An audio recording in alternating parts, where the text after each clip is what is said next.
Only war.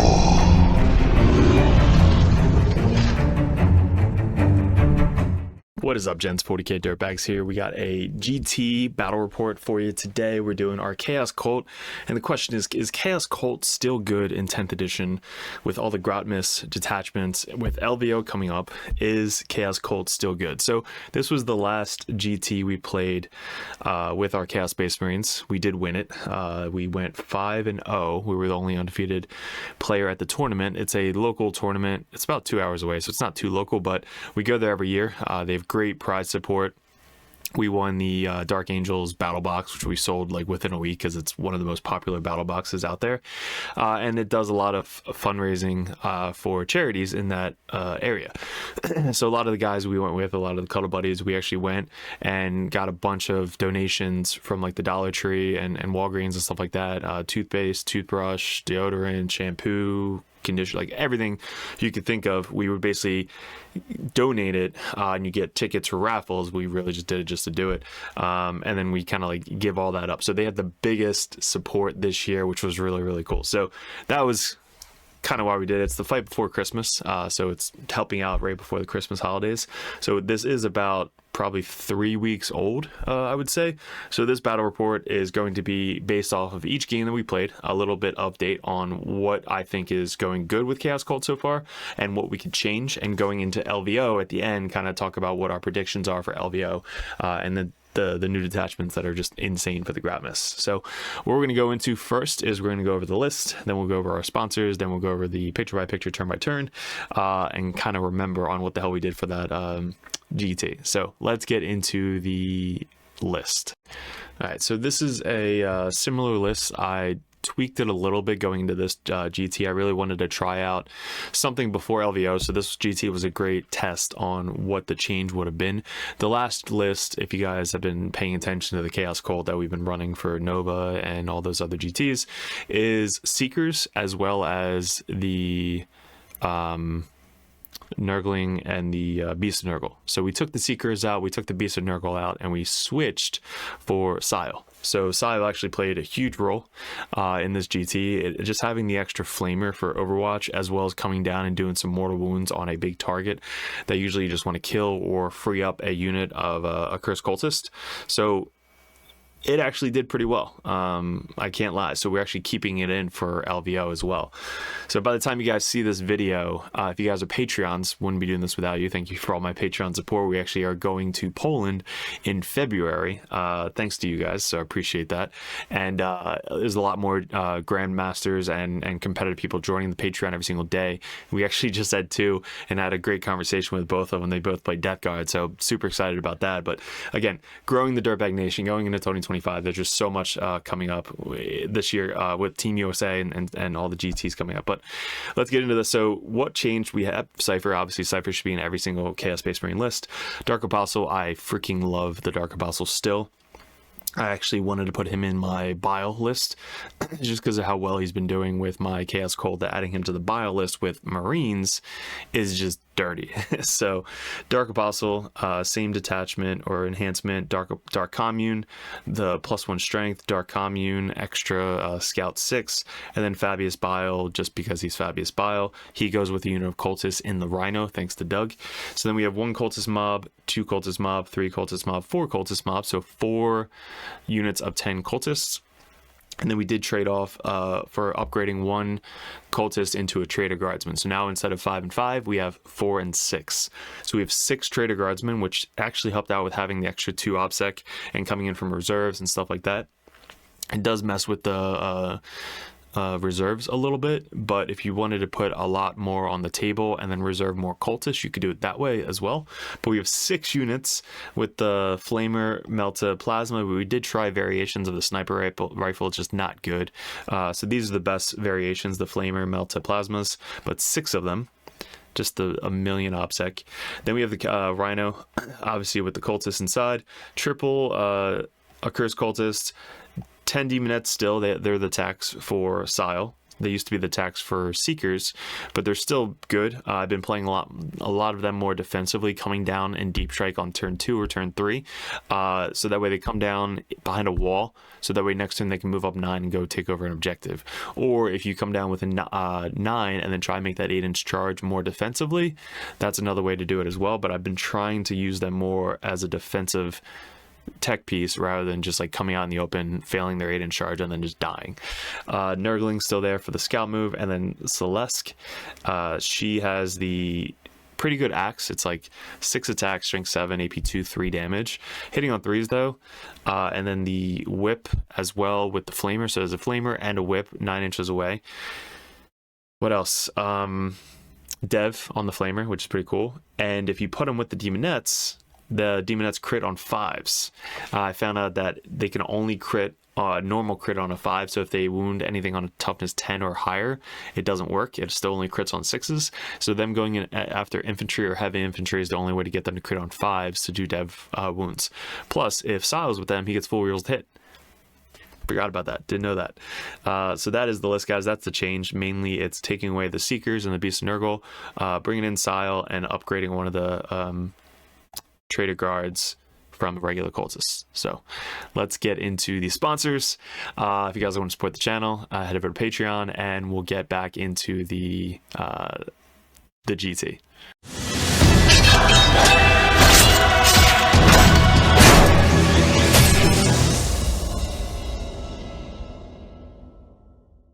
What's up, gents? If you want to support the channel, the best way to support us is to click on any of these links in the descriptions, as well as on the main page. We have our 3D6 Wargaming, the objective markers. We have the Rexar Lasers Terrain. Use the code DIRTBAG for free shipping. And also the Patreon page.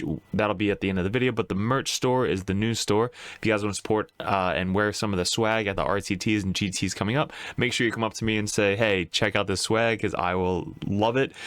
We have a bunch of orc swag, a bunch of 40k swag, but mainly we got the Dirtbag swag. This tumbler, legit, use it every single day. Coffee and water, and then these hoodies are so comfortable. I would recommend getting a size up just so they're comfortable on you, as well as with the t-shirts and any of the muscle tees. Not only can you support us at the merch store, but you can also support us on Discord by messaging me specifically, DM. We sell poker chips, which are great for objective markers, naming specific units that have buffs or debuffs, and sticky objectives. We use them every single game. All of the stickers are available, as you see over here. And then all these models, we have Cypher, which is in every single list. We have our Tech Priests for Grey Knights and any Space Marines. They're really hard to get. We have the Phobos Librarian, the Phobos Lieutenant with the combi weapon. Caldus Assassin should still be in every single list, and the old school Cotiez mop. But guys, let's get back to the video. Alrighty, so the first matchup of the day, I think we did 3 on Saturday and then 2 on Sunday. But the first matchup, we played a Space Marine list. I think it was the Iron Hands Blood Angels. So Iron Hand Blood Angel list, which was pretty cool. It was funny because when I got announced playing this guy, the guy just like sees his pairing and he goes, fuck, I'm playing the guy that won Nova. Like, come on, man, am I that bad to play? He kind of knew like how the matchup was going to go, but it was still funny. It was a cool guy. He basically would complain about his dice rolls, and then I would also complain about my dice rolls. So it's like, he's like, oh my god, I failed, 4 out of 5, whatever. And then I was like, oh shit, I failed 13 out of 15, saves. And then we just kept like, I tried to make a situation lighter for him as much as I possibly could. Didn't work out the best I possibly can, but anytime somebody complains about the dice, you have to remember you're playing a dice game. Like, you can't get into that type of game if you're gonna look at the dice and be like, oh my god, my dice failed me. Yes, sometimes the dice do go complete shit, but you can try and make up for it with tactics, strategy, stuff like that. So in this situation, it was kind of just brutal, because he kind of knew what it was like, and we called it, I believe, after turn 2. Let's get to the pictures. So this is his army. He's got the Phobos dude. And again, if you guys are new to the channel, I don't know the names of everybody. I'm good at the game, ranked #1 in the United States right now. So this just shows that you can get ranked really high in ITC rankings by just being good at the game and not knowing army names. So everybody in the comments can make fun of me because it happens all the time. But let's get into it. We got this vehicle, which can transport models. This guy can transport models. We have Vindicators, 3 of them, which is insane. We got Dante with 3 of the Sanguinary Guard. We have the Blade Champs with the one guy that makes them fight first. We have Scouts. We have Jump Pack, and then 3 regular battle line units with the character who he says is the beat-faced, awesome melee character. So that is his list. And then this is the terrain setup. So we are on table 16 if you guys can't tell. We're playing Stepping Stone. So we got up here, down here, over there. And then our scouts are up here. He put his scouts up here. He's able to scout forward. I have my green guys back here who are going to basically charge forward, kill these guys, and then try and pile back behind the wall if I can. We have a Rhino with Bile back here to do the same thing. I basically deploy the same way every single time. Bile, green squad usually at the top, so that way they can basically hold this top objective as much as possible. We have the yellow squad that can scout forward either into this terrain feature or forward, so that way I can charge them turn 1. All the other guys are back here to basically move up here so they can do they can steal the center objective moving forward, and then all the way down here. So we're screening out as much as we possibly can with the cultist. Same with back here. In Deep Strike, we have our reserves. We have the red squad of ACDC. We have Sile. We have Demonettes. We have 1 cultist, and I believe 2 traitor guards. I think that's the point. Yeah, so it's 480 points of reserve. It's 2 traitor guard, 1 cultist, ACDC brick, and then you could have the Demonettes and Sile go up to 1,000 points for Deep Strike. But those are the reserves almost every game, so that way you can walk on and try and, rapid with your ACDC brick, and then the cultist can come on and do like a secondary or try and block out the backfield. So he went first, so he's able to kind of move everything up to get on the points and try and kind of screen me out a little bit, but I want him to move up because when he moves up, I'm able to kind of like countercharge. And going against Blood Angels, he has a lot of 2 or 3 up save infantry, so the only thing I have to really stay away from are the Vindicators. I can't really kill them unless he somehow doesn't do armor content, which most of the time he does. So this is his turn 1 and this is my turn 1. So at the end of this, we basically charged the green squad, killed the scouts. Weren't able to come back that far because I charged really far, so I left some of the big guys out front. He's able to shoot me and kill some of them, but if he kills them, I can just surge move forward. So I guess my idea was to kind of like leave some out, bait him to shoot me, so that way I can surge move forward and then take over this side of the table. I did move the Rhino up to here with the Bile, and then the other guys kind of ran up to put as many OPSEC on this point as possible. The scouts are gone. These guys again moved up to here so they can try and block line of sight. I just yeeted everything forward, so the yellow squad scouted forward into this terrain feature, and then they were able to move up and charge. I forgot about these guys fight first.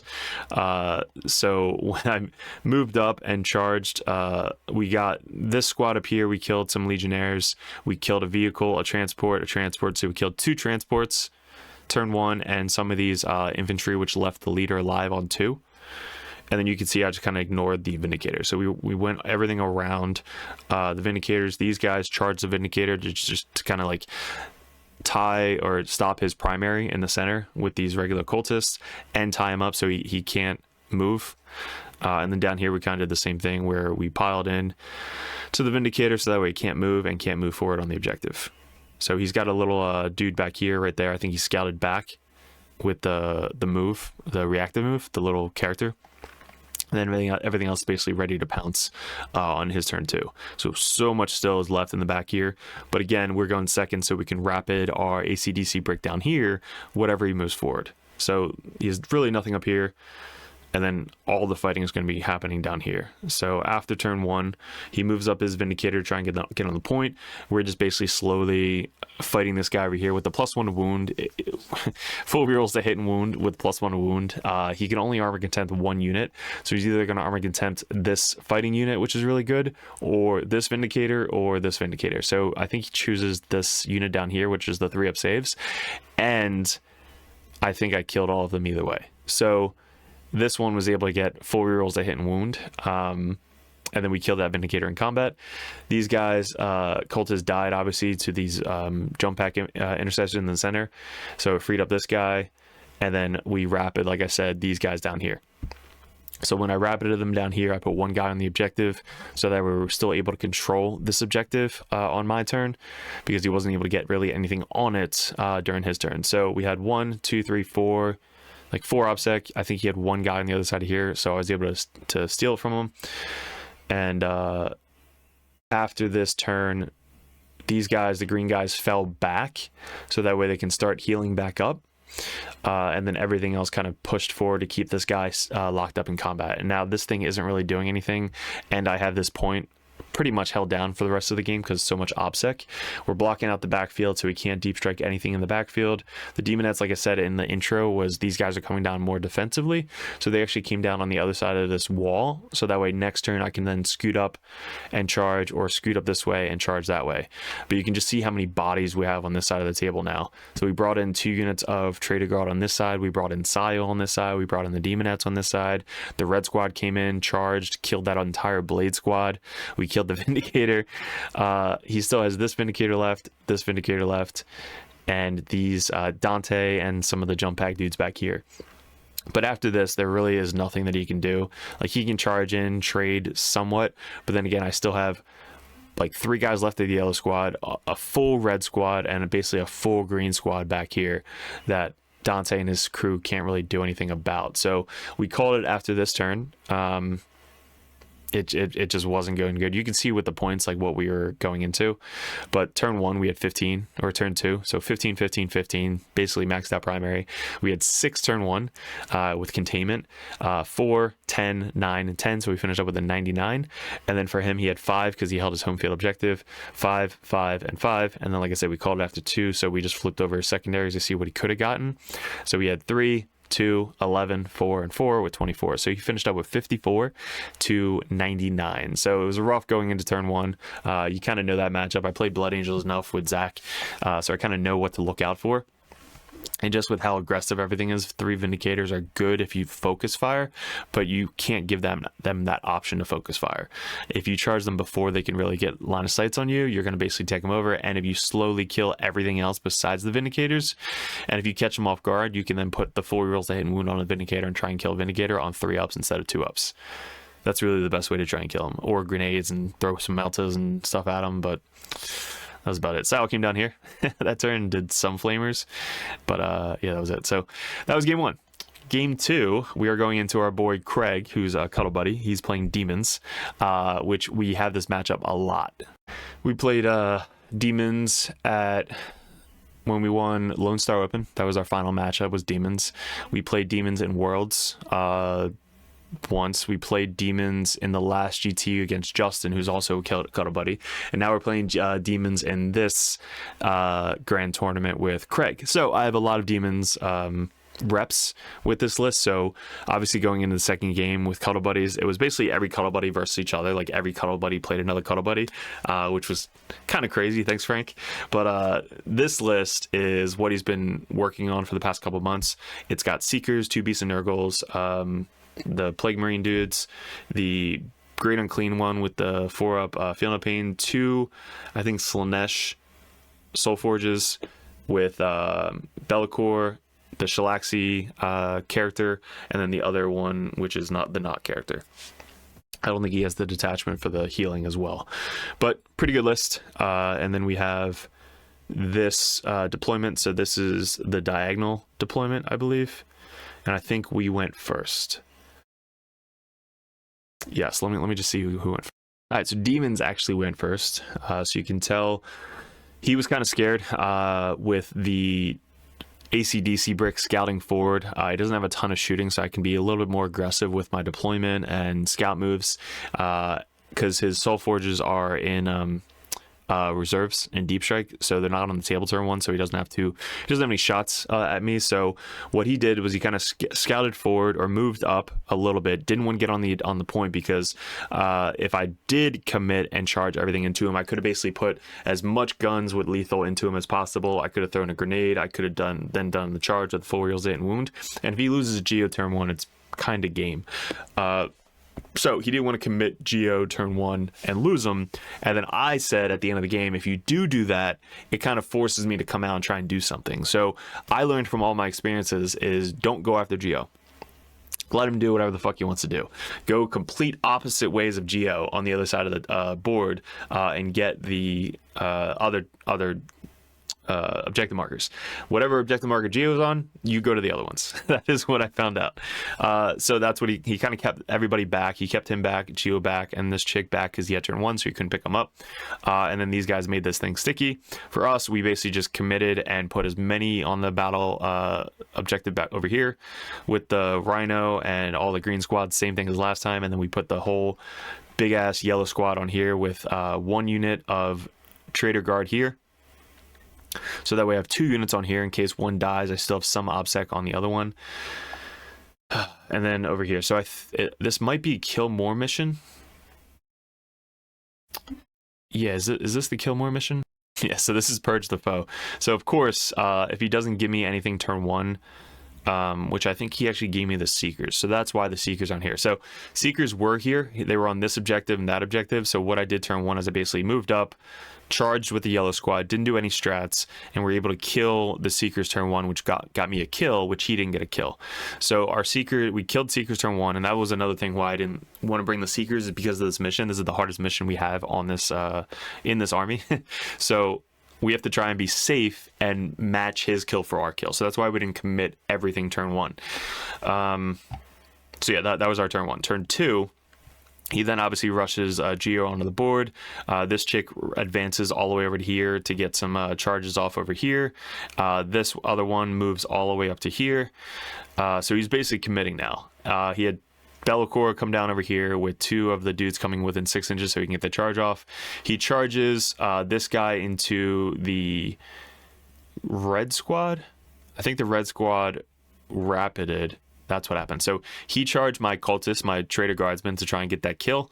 I rapid the red squad so that way if he does charge me, I can countercharge him. That's a good tactic if you're going second. So if you kind of see where their army's going, you can rapid ingress where you think that they're going to charge. So that way, if they do charge the front line, you're within 6 inches of your rapid ingress target. So the rapid ingress target can spend 1 CP countercharge and potentially kill whatever tried to charge you. It's a good way to keep your primary, keep your units from being tied down, and you could potentially trade a kill for free for 1 CP with a rapid ingress. So this one failed the charge. I think he wanted to try and charge this Rhino but failed it. This one got into combat. I don't know if he killed the full unit. He might have whiffed, because killing, you have to basically hit all 10 times and wound all 10 times to kill the full Trader Guardsman unit. Then we basically countercharged over here. He, like I said, just stay away from him. I was curious if I wanted to kill all of these guys with my red unit rapid ingressing or come down here and try to defend this side. I basically said, all right, this side is going to just keep trying to keep you in combat or keep falling back with Cypher here. For him picking up the models, it's going to be 2 CP compared to 1 CP. So that's going to try and keep him on the table on this side of the board. So that's kind of my thought, is I came up here, if I can kill all of his shooting and Bellicor, that'll basically only give him 2 Greater Demons plus Geo, which I'm going to try and stay away from the whole game. Rhinos can actually do pretty well into Geo because he was only strength 8, so you wound Rhinos on 5s, which is not good. So that was his turn 2. Our turn 2, we did kill that one Soul Grinder coming in. I think we shot it, and then we were able to charge Bellicor. So Bellicor was getting charged by the red squad. The green squad charged this other Demon Engine. Bile came out to play. All these red guys moved up to get some shots going. We threw a grenade. I think we did 5 mortal wounds with the grenade. Like I said, the Rhino's coming up to do the Geo thing. These guys fell back, so when I fell back, I tried to block this demon in so he can't really move anywhere over me. Same with this thing. So we backed up. I couldn't get this objective, so we basically just backed up just to stop him from moving anywhere. So he can't go around this way because of his base size, can't go that way, can't go through the building. Same thing over here. He can't go really anywhere, so these two are stuck right here. And if they were to be picked up, it's going to be 2 CP compared to 1 CP, which he doesn't want to spend that going into turn 3. So these guys are making everything sticky.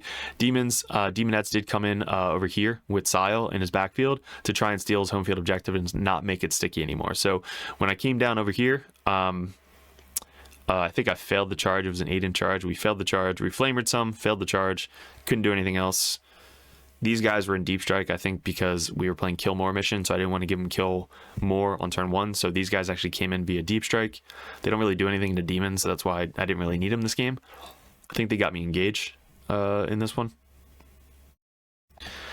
And then after this turn, you can see Be'lakor is now gone. Both of the demon engines are gone. This thing is now wrapped up with these guys that just kind of just sit there for the rest of the game. Demonettes are trying to run around. They basically stopped this from being sticky. He picked up his Beast of Nurgle so that way he can bring him back down and do some actions. We have basically everything on the objective back here, so we can't try and steal it. The yellow squad, all that's left is my one character with 1 wound left, so that kind of helped out with kill more. Cypher is in combat with 1 red guy over here. The character's over there, which this thing's about to die, so he gets to kill more. What else? Nurgling is left on 2 wounds.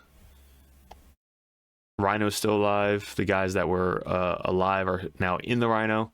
And now we're basically just kind of swarming, and there's not enough of that he has left. All he has left, I think, is a Beast of Nurgle right here, Shalaxi, and the Great Unclean One. And I think that's really it. This, I'm sure, had some significance of her not dying. Maybe just making all of the saves, which was just brutal.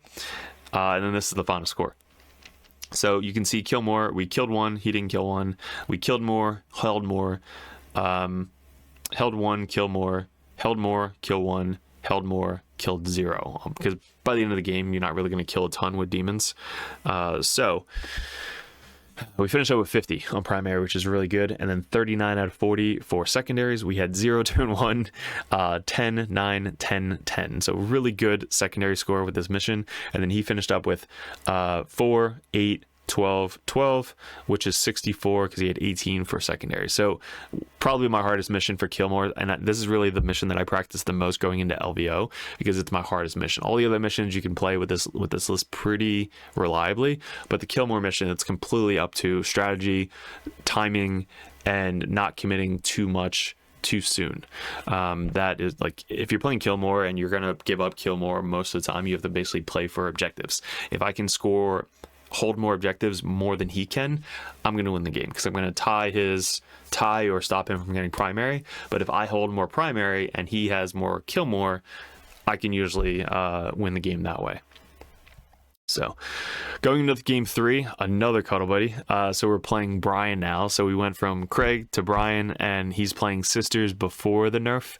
So this is holy shit, what the hell did you do to Sisters nerf. So this game is going to be kind of like a one-sided thing where no matter what I say here, it's going to be completely different today or tomorrow when you play Sisters. So don't really take too much into account because a lot of this is going to change moving forward. Sisters kind of just like plummeted off the top radar recently. So he was running the Sister Brick with the Flamers, Vol with the suits, the Paragon, some Melted Chicks. These dudes are awesome. The 3-man units with the 4-up Feeling of Pain and once per game crazy attacks. The kill team units, so that way they can get infiltrate. 2 of the transports, 2 of the out of line of sight missile dudes, and 2 of the battle cannons. A pretty good list. He's been doing really well with it, but again, then the nerf happened. We're playing the 9-inch deployment, so you can see he just castled up everything on this side because of my threat ranges. And with this layout 1, it's my best layout because you basically scout everything forward into this little caddy corner with the green squad right behind him for wave 2, and then you could start a red squad right here, so that way if you do go first, you can run them all out to here, and if you go second, they're just kind of like chilling there waiting for whoever to come in the center.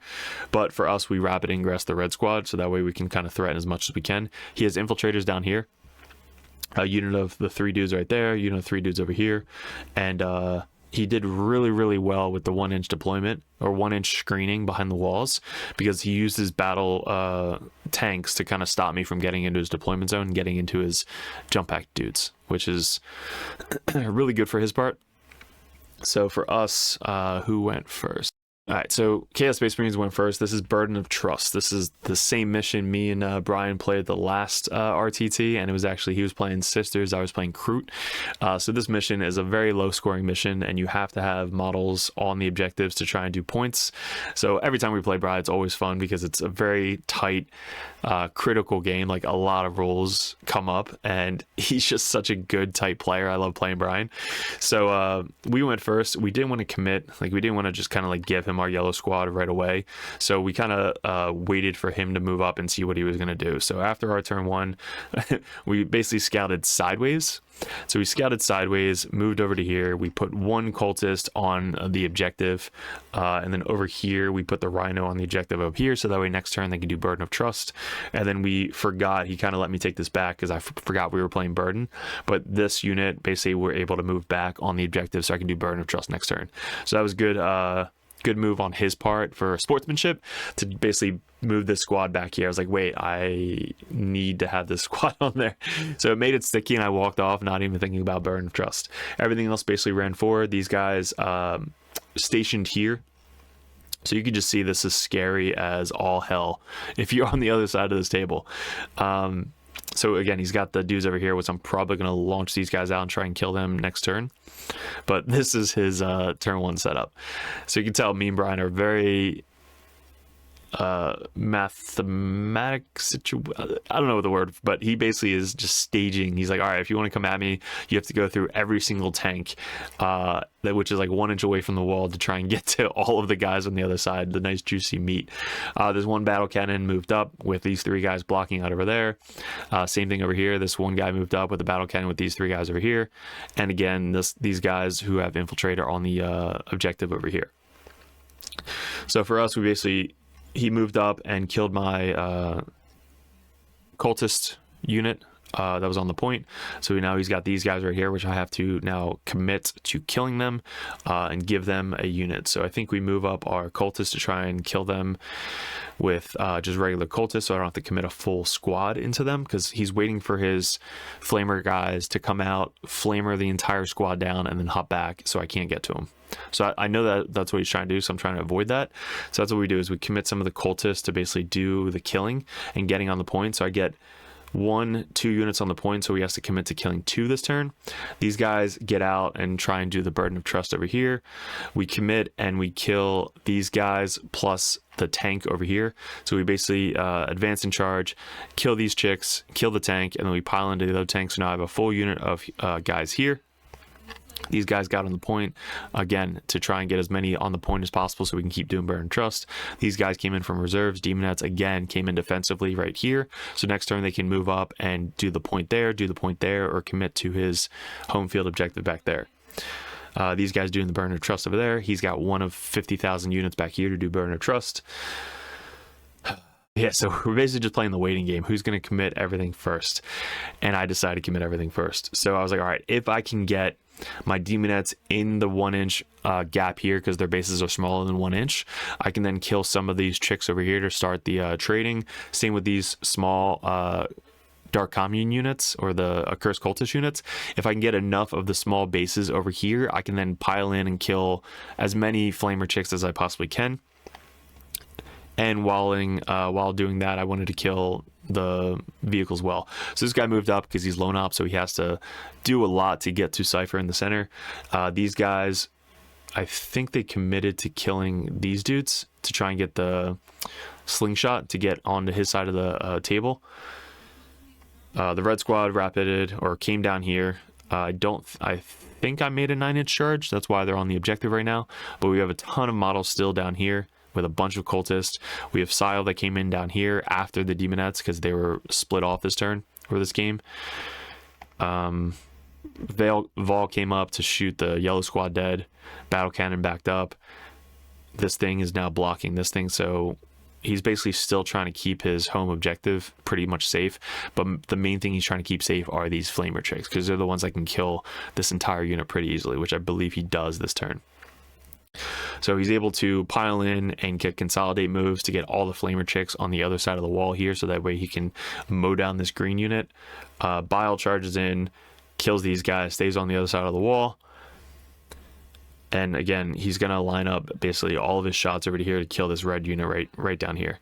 So he's a lot of shooting coming in. So you can see he basically mows down all of the red unit with Val's unit and the battle cannon. And then the flamers just take care of the green unit. So he kills basically two full units of ACDC in one go turn. So that was insane by the sisters. That's why they're freaking nerfed. Bile is up here with in combat with the tank. We killed the flamer chicks with Sile and Cypher. Like, they pretty much handle them pretty easily. He still has Vol kind of surrounded by these guys. And that's it. So we're coming down to the final turns. Not a ton left. It's mainly just trying to score primary and do secondary scores. So he's got Vol chained out all the way to my home field objective. I still have these guys getting me points on Burden of Trust. There's really nobody on the other side of here. I think the Rhino's dead. And he still has 3 tanks tied up with Bile over here. So final score, we finished up 0 turn 1 on primary and secondary, 5, 3, 11, and 4. Then we had 8, 14, huge, 14, another huge one, 8, which was 44. So we had 2 huge turns with Burden of Trust holding down the primary and doing, I think, 2 or 3 Burden of Trusts. And then for him, we kept him to a 2. Because you don't get primary for your home field objective, you can only Burden of Trust it. So he Burden of Trust his home field, his home field, his home field. So that was just insane, just trying to steal his primary, which worked.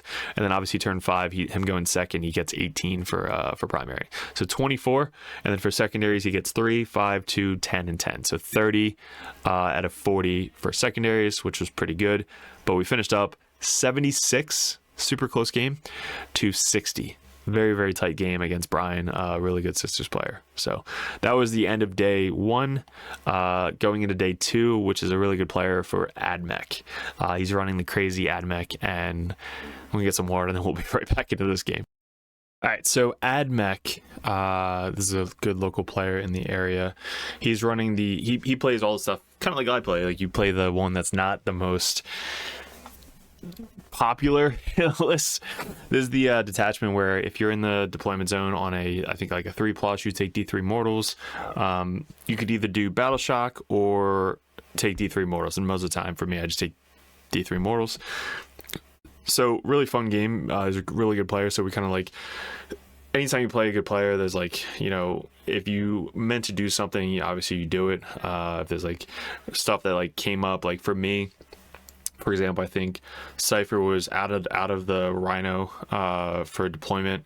So like on my turn 1, I think I moved him up, and then in the like little stuff like that, you keep like giving each other kind of like takebacks. But for this, he forgot a couple of guys in the top corner to move forward to get on their point, so like I let him do that, you know, stuff like that. But this game was the first time I played Admech, so it was really good to get this practice in before LVO, because I don't know what any of this shit does. My biggest fear were these guys with like the long legs, because they do battle shock tests in the fight phase, and I think it's -1 or -2 to the leadership test, so that really fucks up my stratagems and leadership for my dark commune. So these guys are the ones I was trying to stay away from or kill ASAP. So that was the unit that I had to really be fearful, and this fucking insanely gun unit right here, which just killed every unit that they looked at. So those were the 2 units that I was really fearful of. But this is deployment. We're playing the one where you go on the objective and you have to do the action, and then if you complete it by the end of the next turn or at the beginning of the next turn, you get 2 points for the rest of the game on that objective, which is really good for my army. If I go first, it's kind of like not game over, but it's really hard to combat it. He happened to go first, so he went first, and with this you kind of want to like throw models out, do the action to force me to go and kill them or do something or try and take it over, which was smart on his part. So this is my deployment.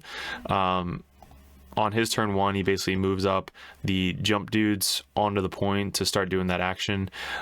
He moves up one of the transports over here, which I have to go out and kill. He's got these guys kind of just waiting for me to come out, because once I come out, he's able to just kind of like line up with his heavy weapons and shoot everything into me. These guys are waiting back. This big tank, so big tank, and then I think another big tank over here, or it might have been up here. He's got 3 of these big tanks, which do have a lot of firepower. I think it's like 18 shots for his stubber weapon. But for us, we were just kind of like waiting back to see what he does over here. So all these guys are waiting. We're doing the action with this green squad. So he has to kill the entire green squad for this to fail, which he can't do. So we were able to do this point early. We moved up and started doing the action with this rhino. And then these guys committed turn 1 to kill the bird guys, these jump bird guys, as well as the transport. So when the guys got out of the transport, they were able to take over this point again, because he makes all my guys OPSEC 0, which is crazy. So there's nothing that I could do to stop him from getting primary on this point. He leaves all but one traitor guardsman down here, which I think got me an action, I think, on turn 1. So that was cute. He actually passed his battle shock test and was able to get me some action down here, which was cool. These guys are staying back here. He has nothing reserved, so I don't have to worry about uppy downy. So these guys are kind of pretty much forward. They don't have to block out the backfield at all. Same with the over here. Like, there's nothing I have to block out back here. So most of my guys are trying to be out of my deployment zone. So we can't just keep doing the D3 mortal wounds for every model in my deployment zone. So his turn 2, he basically starts committing, moving guys up, getting into melee. I rapid ingress my red guys down here. So when they rapid ingress down here, I then have so many options. He did have a tank here, and I think another one right here. So that way, when these guys rapided, they rapid all the way back here. So that way, when I move up, I basically advance forward. I make the charge off. I kill 1 tank, 2 tank, and one of the units that got out of the rhino right here. So we kill a bunch of guys on turn 2 just to try and keep fighting over. Like, most of the battle was going on this point right here. The center point, we kept trading, nothing crazy. This one I basically held for the entire game. He did commit his big tank up here, and then when I countercharged, if you guys could see here, he moved this tank up and then rolled a 12 for the charge, and then charged this one guy over here, but he was within 6 of these guys. So when they charged, I was able to countercharge, 1 CP, 4 rerolls to hit and wound, and just blow up that tank. So that was wasn't expecting that. It was a 2-up save, so he basically just rolled a ton of 3s. He rolled a ton of 4s, no, 3s, AP1, 1s and 2s. All right, so he just died. He rolled a lot of 1s and 2s, which then blew up this tank, and then basically didn't leave anything in the top for me to fight against. So after that, the green squad basically moved down here. Cypher is fucking all the way up here. We had to kill the one character that was in the center. So the one character moved out, these guys moved out, so he was basically surrounding my rhino and these guys up here. So then after that, we killed his big character with those walking guys that I was super afraid of, so we basically shot him in combat, or shot him to kill them instead of getting them in combat. We're now tying down this top up here, so we can't really get out of his deployment zone. The green guys are now trying to commit and do something to this unit down here, because they keep blowing up my AC/DC bricks. They blew up the yellow squad. When the red squad came in, they blew up the red squad. The demonettes came in defensively again. If you guys are seeing a pattern, demonettes are really trying to be defensive and be like the third wave of guys coming in that are OPSEC 2. Bile's still alive. His unit died, but he's able to get back up and then fall back this way. And then after turn 3, he now has a bunch of dudes up here still ready to fight, taking over this objective, OPSEC 0. So like I said, this objective was basically being fought over the entire freaking game. The green squad did wipe out this gun unit pretty easily. Like, once we tied him up in combat, 4 rerolls to hit and wound on leadership 5, we killed basically all of them. He said I was the only one in the entire tournament to kill all of them. I think all of 10th, he said. Like, I was the first one in all of 10th to kill the entire squad, which is pretty cool for the AC/DC break. +1 to wound, 4 rerolls to hit and wound. It's pretty good. He's got this tank left, this character on the objective, which I tided, so he wasn't able to get primary. Surrounded this tank. We have 1 cultist left right there. Demonettes on the point. I think this cultist lived the turn that he was doing the action, so we're actually able to terraform the center objective with this one guy, which was clutch. So we terraformed, and then just kept fighting over this objective the entire game. So by the end of it, this is the end board state right here. So he's got 1 tank, 2 tank, and a bunch of random models down here left, which is basically controlling the bottom objective. I can't do anything about it. And then this is the score. So turn 2, we had 10 because we were able to terraform and control 4, 8, 9, 10, and then 16, and then 5 on turn 4, and then 16 again on turn 5 because we went second. For secondary, we had good turn 1, 10, 4, 10, 11, 12, and for him, he had 4, 8, 6, 2 for 20. And then for secondaries, really bad secondaries, he was drawing 0, 3, 5, 4, and 7, so 19. So all in all, we had 100 to 49, which was a huge swing. First time playing AdMech, so that was a really good thing. Now again, he was playing a list that not everybody runs, or he might have run units, but he was playing the detachment that not everybody runs. So I can't really go based off of that at LVO, but yeah, so going into round 5, this is the championship round.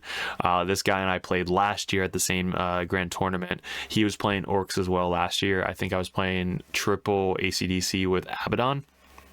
So similar matchup, and he was the first time he played ACDC bricks, and I surrounded his tanks, I think turn 1, and he couldn't really get out of them. So he realized that he doesn't want to have the same thing happen to him this time. So he was playing, I think, Bully Boys, where it's just a bunch of dudes. He's got Gaz, he's got the Knobs, he's got the gun guys in the boat, 10 of them, the flash gits. He's got units of the little dudes, a bunch of them, and then 1, 2, 3, I think 4 trucks. So ton of boys, 4 trucks, and gas with some Terminators attached to them. So for us, we just lined everything up. We put everything on the board because we're going against Orcs. So didn't need a rapid ingress, so we put the red guys on the table. We put the yellow guys, scout, and green guys. Everything is basically on the table. We have the Demonettes, Sile, I think 2 cultists and 2 Trader Guardsmen in reserves, so they could still come in late game and do some actions. He, I think, happens to go for turn 1. Yeah, I'm so glad I keep writing down who went first now in my my little sheet, because I never remember. So he went first. So if I would have went first, I think I would have scout moved forward and then just freaking charged, because he didn't wild turn 1. So since he didn't wild turn 1, I was basically going to advance up, charge, and just kill most of these guys right here and just try and keep him in his deployment zone. Like that was going to be my goal turn 1 while I basically moved up. We're playing Ritual. So while I move up, make an objective, and kind of just like keep stage for the next turn. That would have been a really good turn 1. I basically would have stopped him in his deployment zone, but he happened to go first. So since he went first, he basically just scooted up a little bit. He got all of his guys out of his trucks. Like I said, he didn't want to keep them in the trucks and get surrounded again like last year. So he basically moved up his trucks as the defensive positions while his guys were waiting behind it, which was smart. So now I have to go through the truck to get to the guys behind, which was, again, really good on his play. Now, I kept making fun of him the entire game because I had no idea which unit was which. Like, for me, I have green, yellow, markers, red, markers, silver, markers, blue. Like, you can literally tell which unit is which. For him, I kept making fun of him. I was like, dude, I don't know which unit I'm attacking, but these guys are going into this unit. These guys are going into these guys. These squig dudes down here, like these 2 right here, were a part of a different unit than these guys. So I kept fucking with them, but I was like, dude, it's fine. Just like, keep telling me which unit's which, and then we're good. So I was like, all right, I'm just going to line up, and hopefully you can't get, you know, out of melee with me over here. But yeah, so I didn't know which unit was which.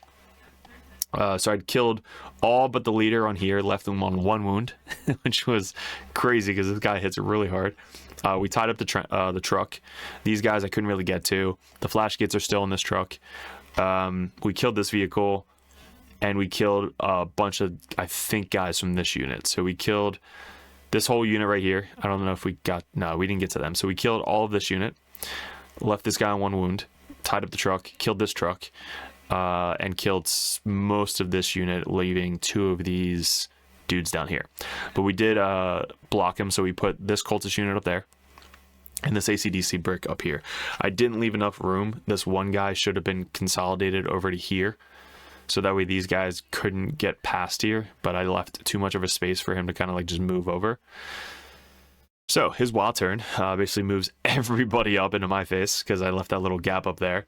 And then down here, he kind of spread out this way. He made his first objective there, just like I made our first objective I think over here somewhere under that rhino. No, first objective there, his first objective there. My second objective was over there. His second objective was over here. So basically we did the same thing. We just kind of like spread out our objectives. There's one there, one there, one there. I have one there, one there. And I think the third one we're going to make is somewhere up here. But at this point, there's just too many objectives on the table to like even worry about it. Like you're probably going to hold 1, 2, 3 most of the game anyway. I don't know if holding... No, I don't think you get points for holding your own field objective. So this, you could just tell it's a slugfest. Gaz committed up here. The Flash Gits got out here. This guy's still alive somehow on 1 wound. He's got the Terminator surrounding him. This green squad interrupted and killed most of the squad back because he had a ton of assaults coming into me. So I still had, I think, 2 or 3 CP. So I was able to interrupt and do full rerolls to hit and wound. So we killed that Knob squad on his turn, on his charge turn. So that helped out a lot because I think he went into my red squad up here. So when he charged with 2 units up here with Gaz into the red squad, he didn't kill all of them. He killed a bunch of little guys, but then I still had the green squad, which was able to interrupt and then kill before he attacked me. Bile surrounded this truck, who is empty. What else down here? So down here, it's going to come up with a crucial part next turn, but he's got some knobs down here. He's got the dudes making objectives down here. He's got boys down here and a truck holding this point. I think he made that objective right there. So this is crucial. Next turn, we kill the character finally. All he has left is Gaz with that character here, which I think I wasn't able to grenade him. I think I needed to kill all of his dudes first before I then can grenade this guy, so that way he doesn't have to, he doesn't have the 2-up invuln save. I have my character alive. He killed all the green squad. The character's the only one alive left here, he's just busting up on these knobs over here by himself. Sile came down. He overwatched this dude that fell back and killed him, which was cool. This is a character. So Sile with the overwatch killed the character. These guys are tying up this objective, which I didn't... I had enough primary now, but after he moves his guys up over here to come over here, he's going to finish off these dudes down here. But this was the key play. I rapided this Trader Guardsman unit in his backfield right here because it was turn 3, and since I was able to rapid them on my turn, I was able to move up 8 and then charge both of these trucks to tie up this point and that point. So me doing that stopped his primary, which was huge because he was only able to hold this point right here for primary. So these 2 OBSEC there, 2 OBSEC or 3 OBSEC here, 2 OBSEC, so 1 OBSEC, 2 OBSEC on that point, which was more than his 3, and then same thing with these 2, which was more than his truck. So we're able to stop his primary by rapiding a Trader Guardsman unit instead of like an ACDC brick. So we used these guys for secondary tying up instead of killing power. I did commit a Demonette unit to charge in, and they died on the clapback, which was really pitiful. So I was super aggressive with them this game, and it didn't pan out at all. And then at the end of it, Gaz is basically killed in the center by just everything. So whatever guns I can put into him, grenades, flamers, tank shock. I think I tank shocked and grenaded. The Rhino went in and tank shock, killed him on the tank shock. And then these guys made an objective up here. So we have an objective, the center objective, and then down here the orcs have this objective. But he's able to, I think, clear off these Trader Guardsmen. So he's got a truck left, a truck in combat, these 4 dudes with the squig commander dude, and then these guys down here. So not a lot left on the orcs.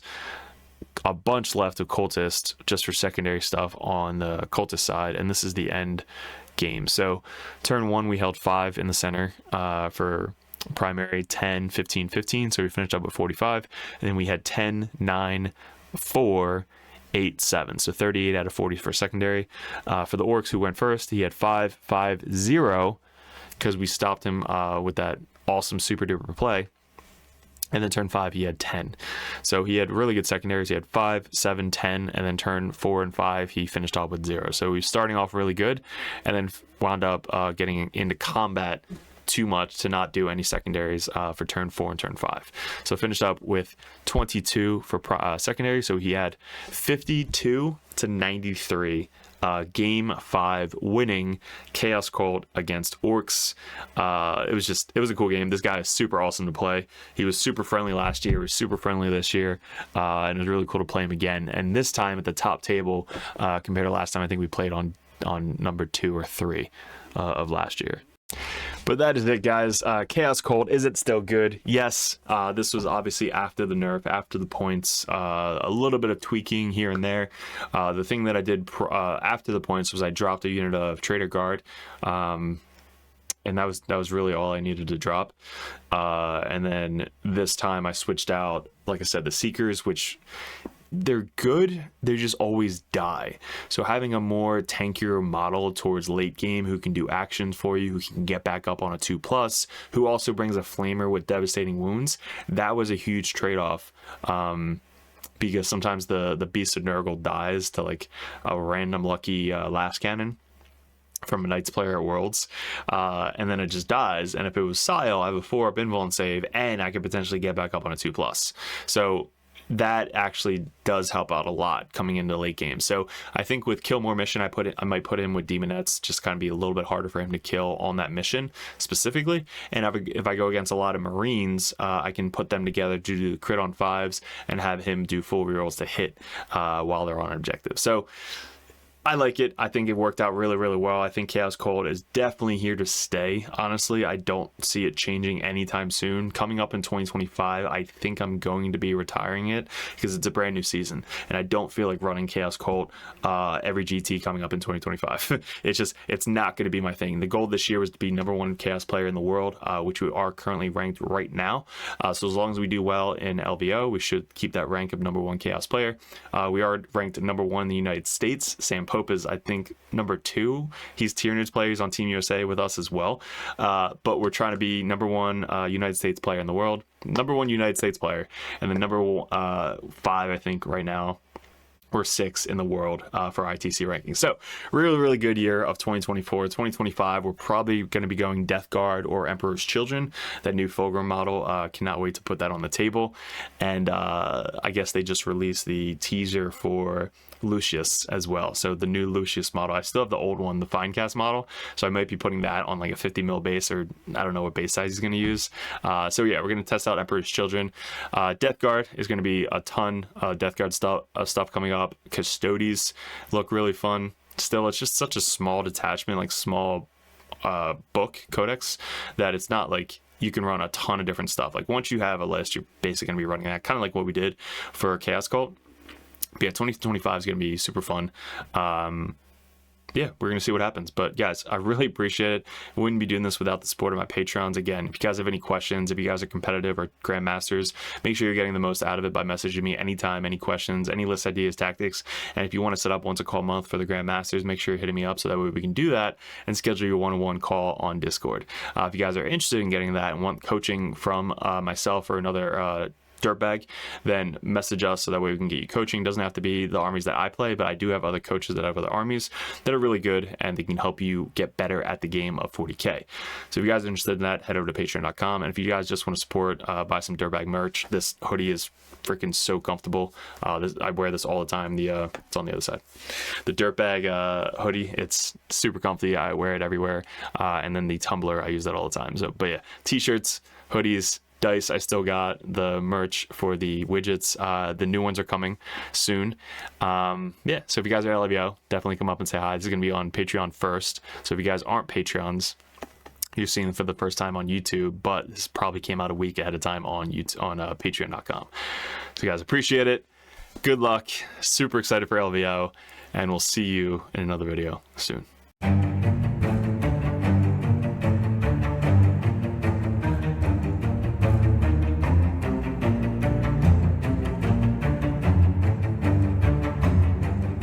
What's up, gents? 40K Dirtbags here. If you guys are thinking about joining the Patreon page, we're going to go over each tier and how it's going to benefit you and what you're looking for specifically to get out of 40K and 10th edition coming up. There's a lot of stuff to go over. There's a lot of tactical videos up on the channel, which is for free. There's going to be a bunch of perks that you get specifically for being a part of the Dirtbag Nation Patreon page. So first off, we have the first tier, which is $1 a month. You guys get first access to the videos over at patreon.com. You also get access to the Discord, which is specifically a private link in the Discord that only Patreon members can see. So you guys will have first access to that. Also a benefit is Patreons over the Dirtbag Nation get live streamed games on patreon.com streamed from YouTube, but there's only links specifically for the patreons.com. So not only do you get first access to these videos, you also get to see live stream games specifically only on patreon.com. The next tier is the Justicar. You guys get a shout out on every single video on YouTube. You also get to support us a little bit more. You get first dibs at voting on Discord, as well as you just kind of say, hey, I just want to be a Justicar Dirtbag and support you guys a little bit more than that $1 a month tier. But you get all the same access as well as the different color over on the Discord. So the third tier is the competitive Dirtbag. This tier, you get a lot more one-on-one coaching. This is a lot of the Dirtbags over on the Dirtbag Nation. They are able to send out messages one-on-one, go over list ideas, tactics, anything you guys want to talk about. When I was getting into 40K or really any game in general, I always wanted to message the top players in the meta and just ask them questions. This $10 a month tier gets you that opportunity to message us one-on-one on Discord, so that way we can actually coach you, give you our insights, suggestions, and that's going to get you better at the 40K 10th edition as a whole. So that tier alone, just $10 a month to have one-on-one coaching, one-on-one messages anytime throughout the month, that's going to be a perfect tier for you guys. Even if you're brand new to the game, we go over 1,000 point list, 1,500 point list, 2,000 point brand new starting list, team list, anything you guys need. That's what the competitive Dirtbag tier is for. Also, you get a little bit red number name tag on Discord, so people know that you're really serious about getting into the competitive scene. The Grandmaster Dirtbags. This is the all-in-all $25 a month tier. You get one-on-one coaching, everything we said prior to this, but you guys get to see me, Mike, any of the other Dirtbags play your specific list that you want to see tested out live on one of our battle reports. You guys get to mention, suggest videos you guys want to see coming up on patreon.com. So you guys get the above first tier benefit of everything that we do over at Dirtbag Nation.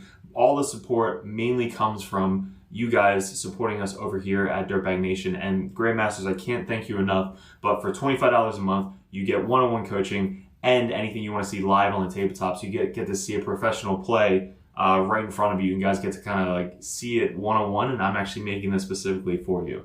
There's also TTS events that you guys can suggest. If you guys want to do a first 1 or 2 turn run through on TTS, we can actually log in and coach you one-on-one with that. If you guys see us at any GTs, you guys get special benefits, free dice, stuff like that. Anytime you purchase a merch thing on Discord, you guys get a free limited edition Dirtbag dice sent to you with every single purchase on top of that.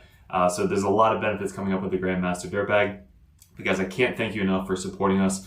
Definitely let me know which tier would be best for you if you go over to patreon.com and specifically go to a tier. And make sure you don't forget to message me up on Discord. That's where we check every single day. If you guys are really into getting into 10th edition 40K, head over to Patreon, join the competitive Dirtbag or the Grandmaster. Message me as many times as you possibly want, and I'll coach you the best I possibly can on any specific army that you guys play. Mainly our armies right now, currently, going into 2024, is going to be Chaos Space Marines, Grey Knights, Death Guard, and then we have Custodes, Sisters, and I think that's it going into the Wings of 2024. But again, any other army that you guys play, we have other coaches lined up for the Dirtbags that are ready to take on that role of the competitive Dirtbag page. So guys, really appreciate it. Thanks for clicking on the video. Thanks for joining the Dirtbag Nation if you guys are already part of us. And we'll see you in another video soon.